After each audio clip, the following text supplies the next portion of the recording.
My parents disowned me for choosing art over law 10 years later. They paid to attend my exhibition. My name is Alara Quinn. This is my story. The contract sat between my dinner plate and my mother's wine glass like a snake coiled to strike. Miranda Quinn didn't look at me as she slid it forward with one manicured finger. The paper was crisp, official, stamped with her law firm's seal. I read the first line twice before my brain accepted what I was seeing. Agreement of financial and familial severance.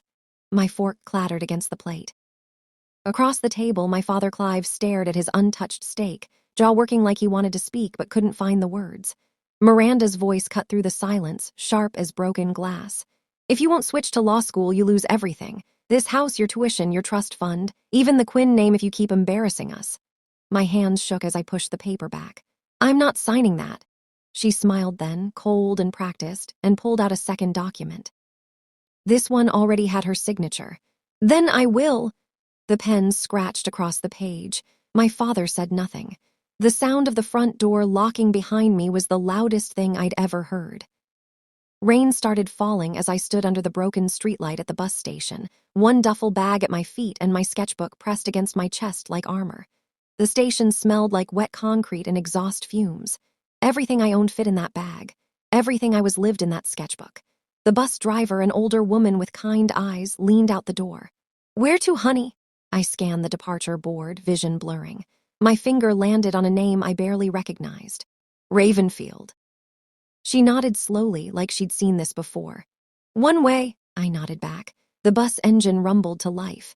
As we pulled away from the curb, I pressed my palm against the cold window and sketched my own reflection in the fog my breath made on the glass. Hollow eyes, wet hair. Free. Through the rain-streaked window, I saw something that made my stomach drop. A black sedan parked far back in the shadows, headlights off. I recognized the license plate. It was my father's car. But the bus was already moving, and I didn't look back again. Ravenfield smelled like industrial soap and diesel fuel. The laundromat on Fletcher Street had a tiny room for rent upstairs, barely bigger than a closet, with a window that didn't close all the way. The landlord, an exhausted woman named Petra, didn't ask questions. She just took my cash deposit and handed me a key. I got a job washing dishes at a diner 2 blocks away. My hands were always red and pruned, and I smelled like grease and bleach, but I had a roof. At night, after my shift, I painted on pieces of cardboard I found behind the grocery store. My supplies were cheap, my brushes frayed, but the work felt real. One evening, Petra saw me carrying a finished piece downstairs. She studied it for a long moment, a portrait of a woman with no face, just colors where features should be. "Hang it in the hallway," she said quietly. "Someone should see it." 3 days later, a man in an expensive coat stopped to stare at it. He had cold eyes and a practiced smile.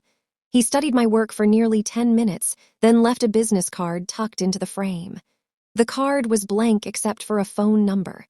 No name. That night, my mother called from a blocked number. "You can't hide from who you are, Alara." The business card led me to a paint-stained brick building on the east side of town. Inside, the air smelled like turpentine and coffee. A woman with silver-streaked hair and paint under her nails looked up from a canvas. "You're the one from the laundromat," she said. Not a question. I nodded. She walked around me slowly, studying me like I was a sculpture. "I'm Mara Levin. I run this studio. Show me what you've got." I spread my cardboard paintings across the floor, heart hammering. She crouched down, silent, eyes moving over every brushstroke. Finally, she stood. "You've got a voice, a real one. Most people spend years trying to find it. You already have it." She gestured to a corner space near the window. "Use it here, I'll give you paints. You give me honesty." I started to thank her, but she waved me off and walked toward her office. As I set my bag down, I noticed something on the floor. A crumpled envelope, half hidden under a table. I picked it up and froze. The letterhead read, "Quinn and Partners, attorneys at law."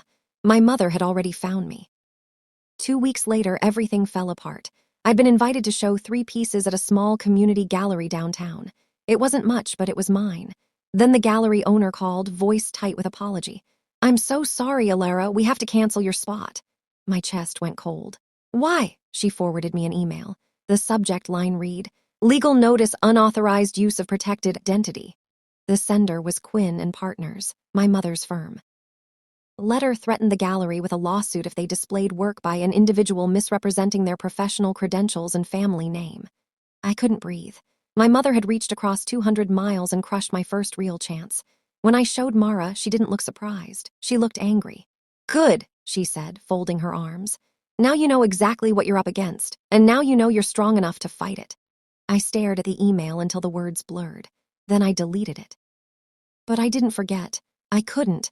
That night I made myself a promise. I would fight back, and I would win. The letter arrived on a Tuesday, forwarded from my old address. The handwriting on the envelope was shaky but familiar. Grandma Quinn had died 3 years ago, but somehow this letter had been held by her estate lawyer until now. Inside was a single piece of paper and a bank slip.